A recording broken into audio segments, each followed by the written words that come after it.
Hermanas y hermanos, cuando nos detenemos y pensamos, meditamos en los hechos maravillosos, justos, asombrosos de Dios, del Señor Jesucristo, nuestra alma se extasía, nuestro corazón se expande, nuestros horizontes se engrandecen, porque somos tocados por su gracia, por su Espíritu.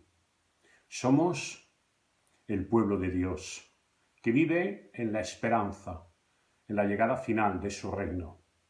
Salvación, esperanza y reino que anunciamos también a otros. Pedimos al Señor que nos bendiga diariamente en la tarea que tenemos de la vivencia del Evangelio y de anunciarlo. Que las generaciones venideras continúen honrando el nombre de nuestro Señor Jesucristo. Y millones continúen llamándole Señor y Maestro, el ungido de Dios, el Hijo de Dios, porque lo es. Bendito sea su nombre por todos los siglos. Amén.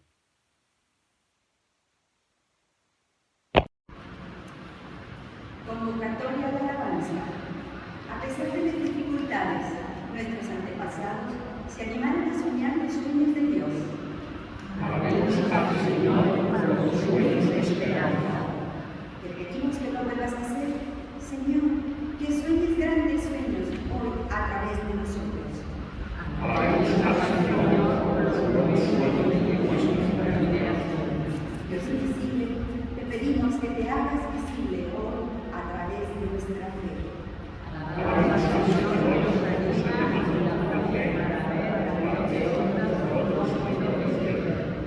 ¿Dejaremos de construir un futuro mejor por culpa del mal? No, nuestro Dios nos librará del mal. ¿Nos alejaremos de nuestro prójimo porque el mal camina por las calles?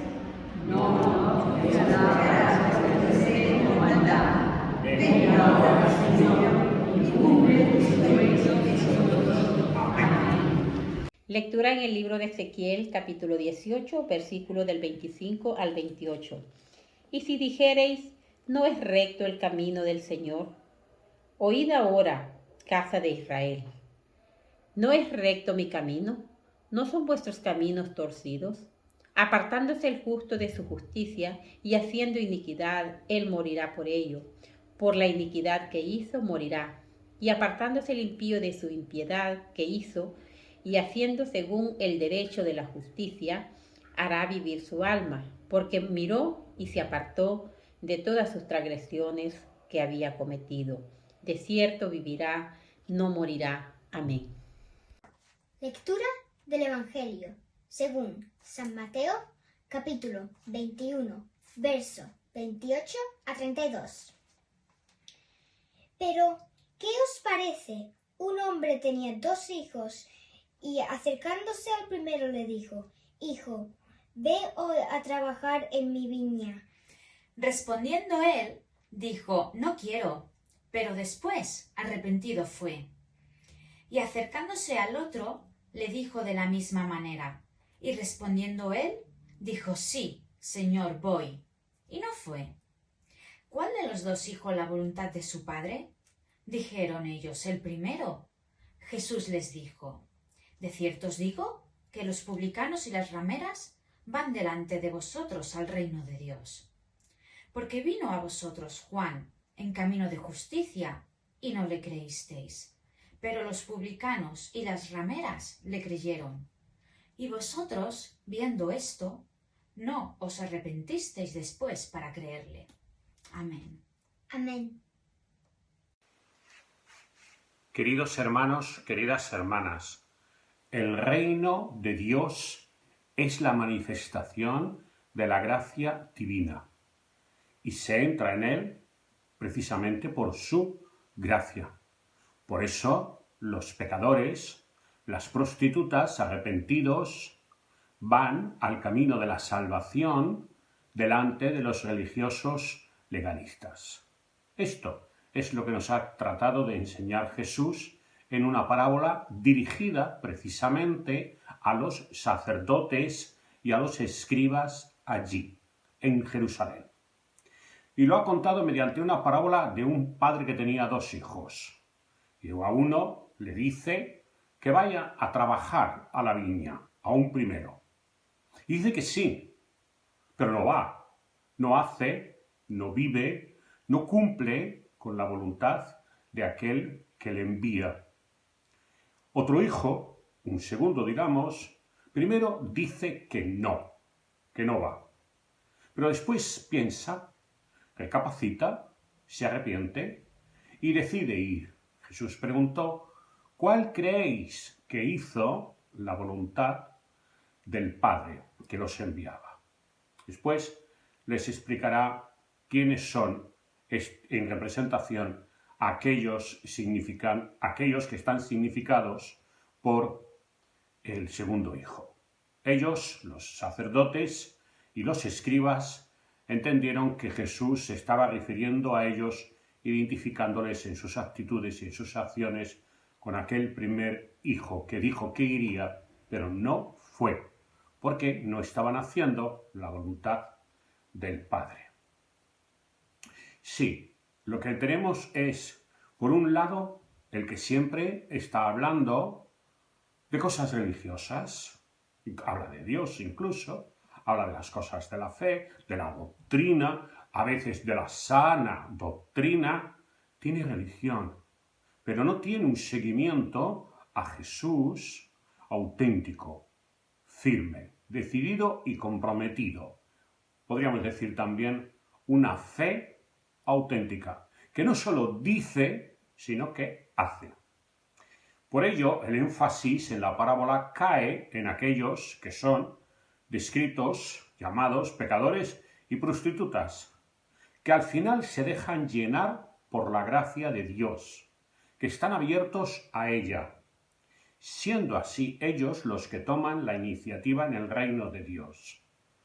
Aunque habían sido denigrantes y denigrados por los sacerdotes y por los escribas, para Dios cuenta cuando ellos piensan, recapacitan y son capaces de ir, es decir, de volverse a Dios, en definitiva, de convertirse.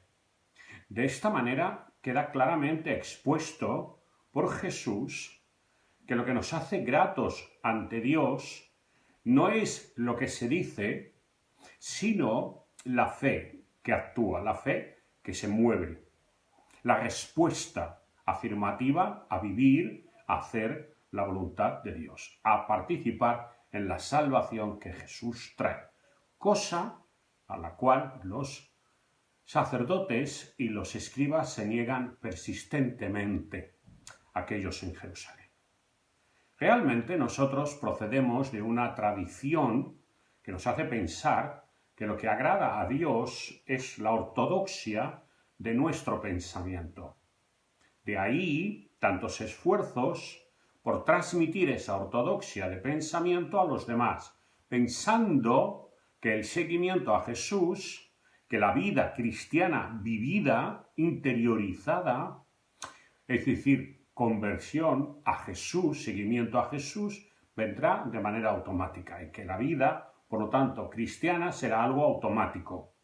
La ética será coherente con lo que se afirma, pero vemos en la realidad que esto no siempre es así, que la vida consecuente no siempre es la consecución de lo que se dice y de lo que se afirma. De ahí que Jesús ponga este ejemplo. Este ejemplo del hijo que dice ir y luego finalmente no va. Jesús nos llama la atención sobre este hecho tan importante.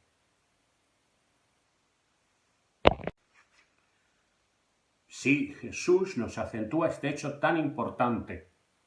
Por encima y mucho más allá de esa forma de ver y pensar, pero no hacer, Jesús acentúa otra, que por la fe, por la salvación, no es lo pensado anteriormente, sino lo realizado, lo hecho. Y aquí el arrepentimiento Y la conversión, el segundo hijo se arrepiente y entonces va a la conversión, se va a la viña a trabajar. Así que lo que agrada a Dios no es tanto lo correctamente pensado, que lo es, pero no solo, sino que nuestro compromiso realice su voluntad. De ahí la llamada también al arrepentimiento que hace el profeta Ezequiel. El hijo, este segundo, tarda en comprender, pensar y responder, pero finalmente da una respuesta práctica, de la praxis, no retórica. No todo el que dice Señor, Señor, dice Jesús, sino aquel que hace la voluntad de mi Padre que está en los cielos es el que entra en el reino. No por el hecho de que la haga, sino que el hacerla, realizarla, es el verdadero conocimiento de Dios, la voluntad de su Señor. Ahí es donde se verifica la autenticidad de la palabra, en la vivencia de la misma. Por eso nos enseña la Escritura, no seáis solamente oidores, sino hacedores también de la palabra. O sea, esa es la consecuencia, la encarnación en uno mismo de la fe en Jesús, que no es algo teórico, sino que siempre tiene que ver con esa encarnación del Evangelio de Jesús en uno mismo. A una cultura como la nuestra, a una cultura como la nuestra nos cuesta aceptar que pecadores, publicanos, prostitutas, lleven la delantera en el reino de Dios. Pero según Jesús, es esa conversión lo que le agrada a Dios. Hemos dicho, Ezequiel declara inocente a Dios de las injusticias que cometen los seres humanos. Dios no es el culpable de nuestro proceder. Con ello, Ezequiel, el profeta, nos insta a cambiar la vida cuando hablamos de lo que es justo, de lo que no es. Nos llama a la conversión, arrepentimiento y conversión. El profeta y también Jesús, de esa manera indirecta, cuando dice que las prostitutas y los publicanos van delante al reino de Dios. ¿Cuál creemos que de estos dos hijos viene a representar mejor hoy, nuestra relación con Dios? ¿Hacemos lo que decimos? ¿Lo que creemos? ¿Decimos que vamos y cumplimos la voluntad del que nos envía? ¿Cómo recibimos esta palabra de Jesús? ¿Qué perspectiva tenemos del profeta Ezequiel, profeta con una voz crítica ante los males de su tiempo? ¿Cómo vemos las voces críticas ante los males de nuestro tiempo? ¿Cedemos, condescendemos con el mal de nuestro tiempo o ejercemos una voz crítica? Me atrevería a decir que Jesús, realmente también él, el Hijo, aunque no esté representado en los que se convierten, pero él dice y hace la voluntad del que le ha enviado. Dicho entre comillas, casi podríamos decir que al final sí, él va a la viña a realizar la voluntad del que le envía, en este caso el Padre. ¿Qué hubiera sucedido si Jesús habla mucho, enseña, pero no toma el cáliz? No vive y entrega la vida por el reino de Dios. Pues hubiera quedado como un maestro religioso, muy bueno, excelente, estupendo, más. Al final, lo que destaca realmente, finalmente, es que Jesús entrega la vida por el reino de Dios. ¿Cabe acaso mayor compromiso que ese para hacer la voluntad del Padre? También nosotros somos los arrepentidos, los convertidos, para seguir en la viña del Señor, para hacer y realizar en plenitud su voluntad en nosotros y la que Él quiere realizar en el mundo a través de todos aquellos que le siguen. Que Dios nos bendiga en tan grandiosa tarea. Amén. Oh Dios, que has hecho de una sangre todas las naciones del género humano para que vivan en justicia y alegría sobre la faz de la tierra. Y enviaste a tu bendito Hijo, Jesucristo, Señor nuestro, a predicarles la paz, tanto a los que están lejos como a quienes están cerca. Concede que toda persona te busque y pueda ser hallada por ti. Reúne a las naciones en tu redil. Derrama tu gracia divina, tu salvación sobre toda persona, y mantén viva la esperanza en nosotros de la venida de tu reino en plenitud. Por el mismo Jesucristo, tu Hijo y nuestro Señor. Amén. Queridas hermanas y queridos hermanos, finalmente nos despedimos, pero continuemos sin desmayar anunciando las virtudes de aquel que nos llamó, que nos sanó, nos liberó, nos salvó, que nos dio vida y esperanza y que nos ha dado su amor y enseñado a amar, para que a otros les llevemos la buena nueva de vida, de salvación, de esperanza que hay en Jesús.